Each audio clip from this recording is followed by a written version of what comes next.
चलिए, so today we will do the next theorem related to the differentiation and integration. If f is bounded and measurable function on the closed interval a to b, what condition we have given f bounded है, measurable है, और हमें capital F की value दी हुई है, that is integration a to x f t dt. Actually value क्या है? Integration a to x f t dt is equal to f of x minus f of a. हमें prove क्या करना है कि जब f का डेरिवेटिव लिया जाएगा तो f of x small f of x के इक्वल है, which is almost everywhere in the closed interval. It means आपको प्रूव करना है कि कैपिटल F डेरिवेबल है और उसके डेरिवेटिव की वैल्यू इतनी है.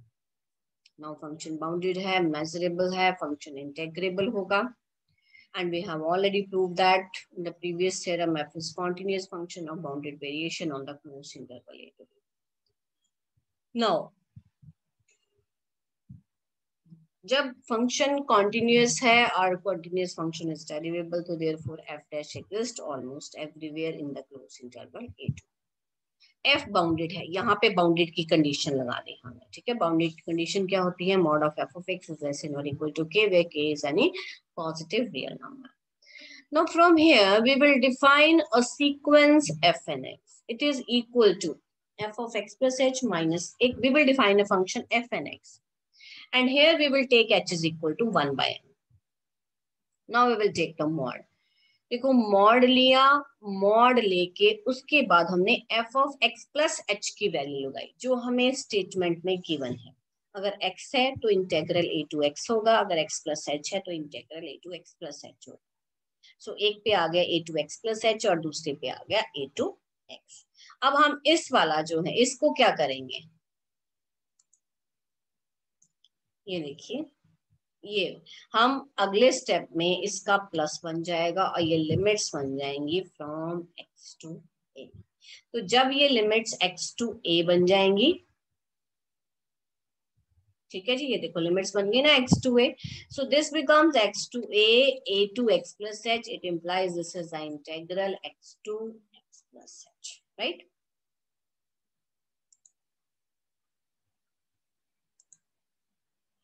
सो नाउ उसके बाद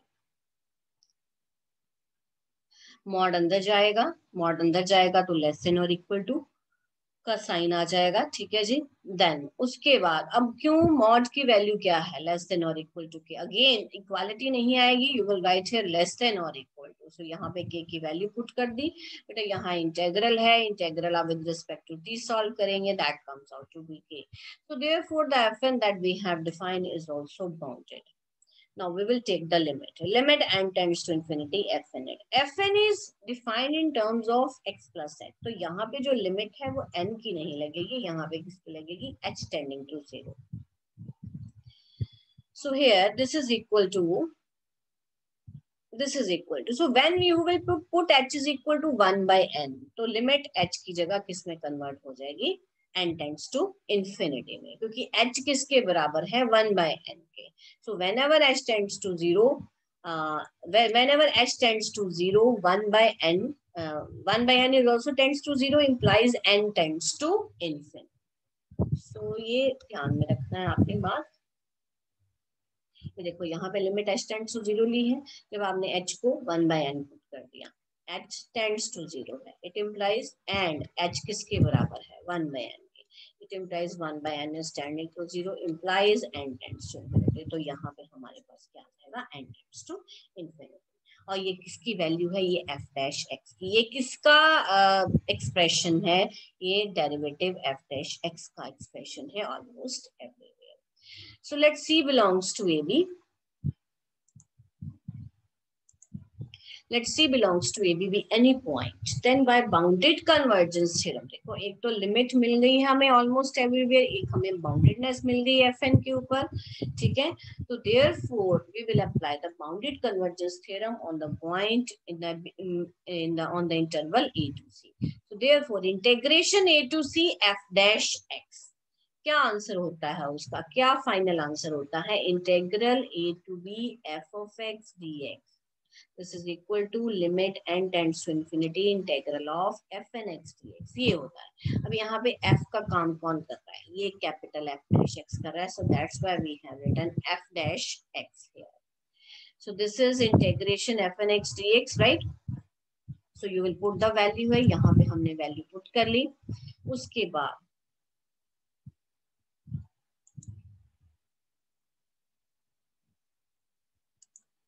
then limit h tending to 0, so we are left with, अब अगेन बेटा similarly f of x plus h की वैल्यू लगाएंगे. f of x की वैल्यू यहाँ पे इन टर्म्स ऑफ पुट करेंगे, राइट?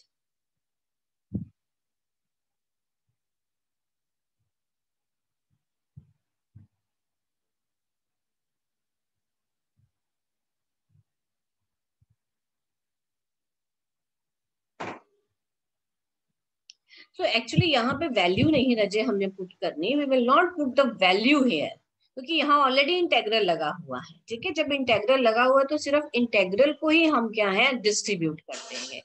तो this becomes integration a to h. अब यहाँ पे क्या किया हमने x प्लस h को t पुट कर दिया. जब x प्लस h को t पुट कर दिया तो लिमिट्स भी उस हिसाब से चेंज हो जाएंगी.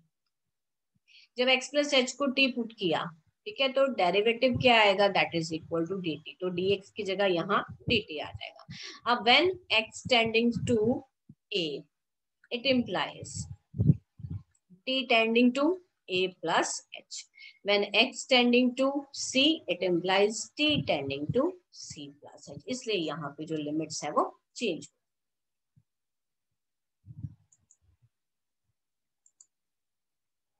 उसके बाद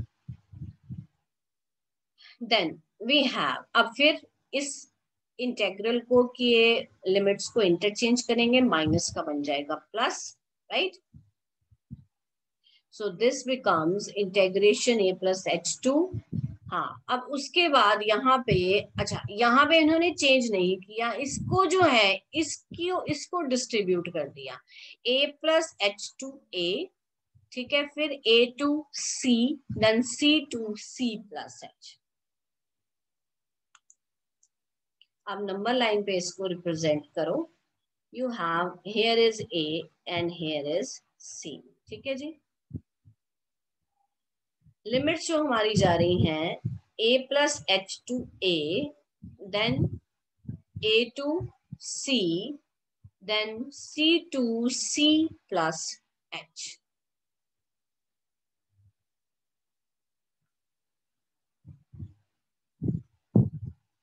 And the last is integration from minus a to c f of x dx.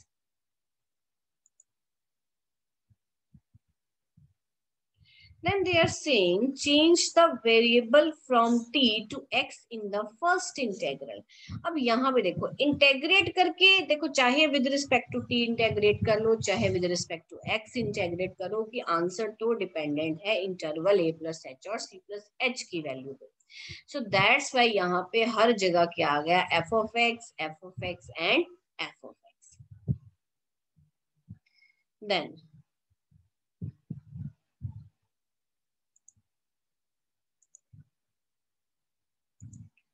Now let since f is the, अब आगे देखिए क्या बना हमारे पास. ये देखो a to c जो है वो कैंसिल हो जाएगा. You are left with c to c plus h f of x dx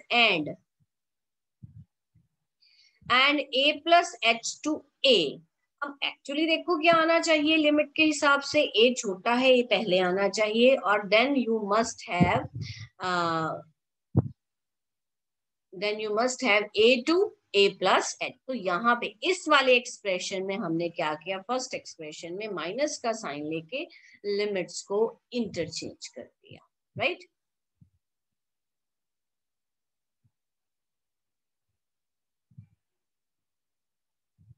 Then let f being a continuous function, then we note that, but ये एक रिजल्ट है हमारे पास, the limiting value of the expression of the integral having the limit c to c plus h of the integrand f of x dx, this is equal to limit h tends to 0 1 by h Riemann integral. आपका मतलब क्या है, Riemann integral of this integral, right? So this is equal to limit h tends to 0 1 by h. अब ये जो expression है ये वाला, ये जो एक्सप्रेशन है ये इसकी रिमन इंटेग्रल वैल्यू को रिप्रेजेंट कर रहा है कि जब आपने इसको इंटेग्रेट करना है तो इसके इंटेग्रल की जो वैल्यू है वो इसके रिमन इंटेग्रल के बराबर है। सो यहाँ पे ये 1 by h as it is, इस पूरे की वैल्यू, इस वाला जो ये जो इंटेग्रल नजर आ रहा है उसकी वैल्यू है ये। This is a standard result we have. This is f into c plus theta h, where theta is lying between 0 to 1.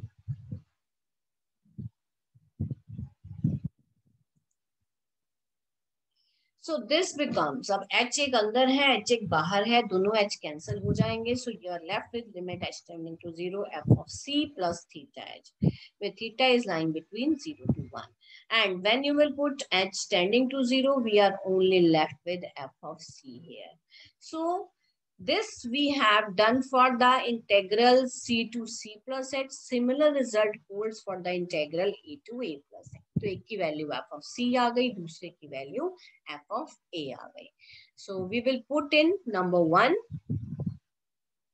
This was our number 1. और शुरुआत कहाँ से हुई थी? Integration a to c f dash x की, जहाँ पे bounded convergence theorem apply की गई थी. So f of c minus f of a, this is nothing but integration of the function f of x over the interval a to c. So अब आप इसको उधर ले जाएंगे, दोनों का इंटेग्रल का साइन इकट्ठा हो जाएगा. This is equal to c. This holds for every c, and the previous theorem says if the integral of a function is equal to 0, it implies the integrand is 0 almost everywhere. In the closed interval a to b implies f dash x is equal to small f of x almost everywhere in the closed interval a to b. Now the statement of theorem number 3 and 4, you can, the answer that we want to find, the result that we want to verify, that is exactly, but in the previous theorem, it was given that f is a bounded and measurable function, and here we have given,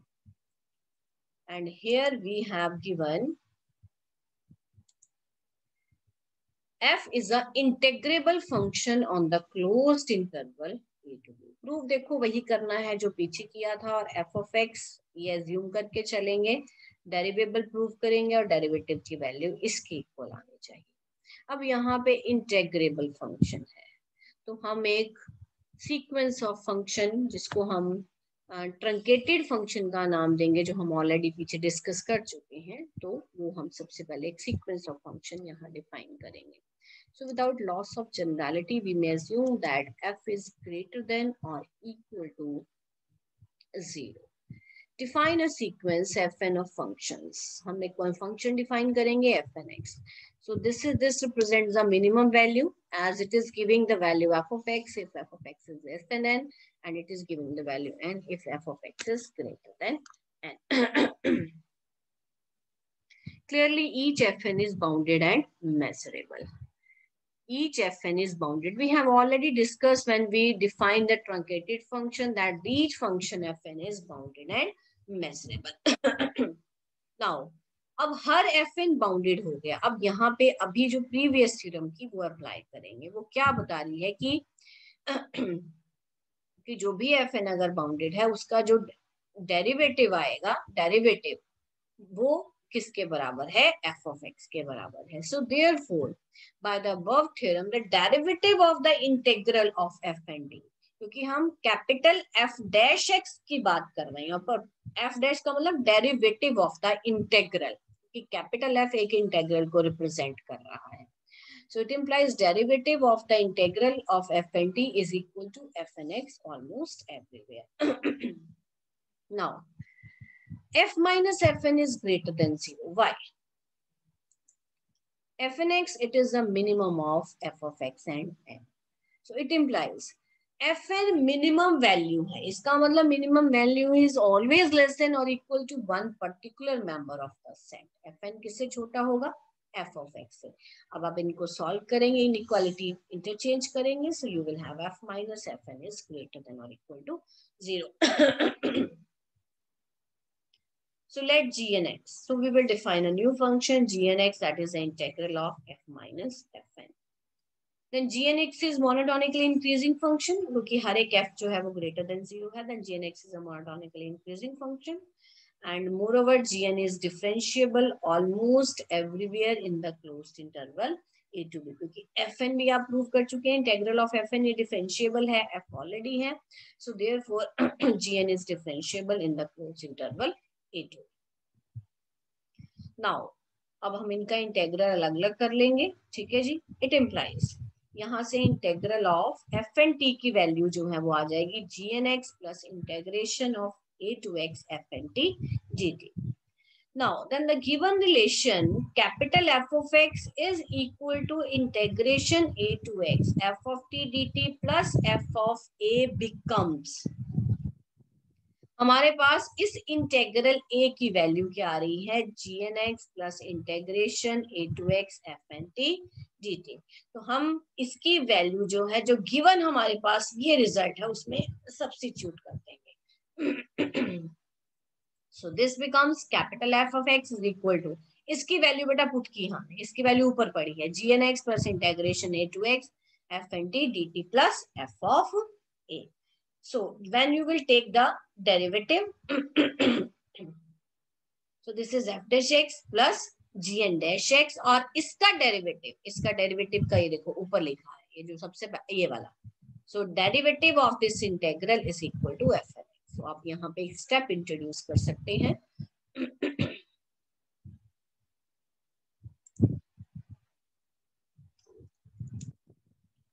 So you can write over here, that is ddx of, it implies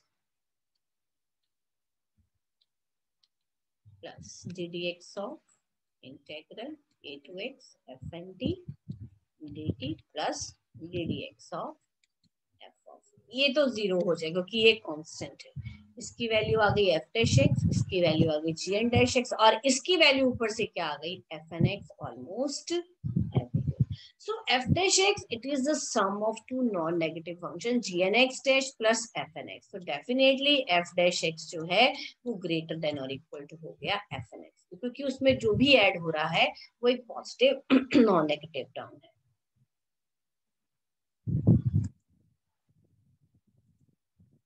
Then so capital F dash is greater than or equal to, इसकी limiting form ले ली, limiting form हमारे पास पड़ी हुई है, this is equal to f of x. Now we will take the integral. So when we will have the integral, this is equal to f of b minus f of a. So they have already solved there. So what we want to prove that, therefore integration a to b f dash x, it is greater than or equal to f of b minus f of a. And there is Lebesgue theorem which states that the integral of a derivable function is less than or equal to f of b minus f of a. So we will combine both, and what result we will have, integration a to b f dash x is equal to f of b minus f of a, and which is the integral of a to b f of x. अब बेटा ये इन दोनों को इकट्ठा कर लिया, इसको और इसको इधर जाके हमने इकट्ठा कर दिया ब्रैकेट में. अब इंटेग्रल 0 है, we have already proved that, then the integrand is also greater than or equal to 0. Hence what we want to prove that capital F dash x is equal to f of x almost.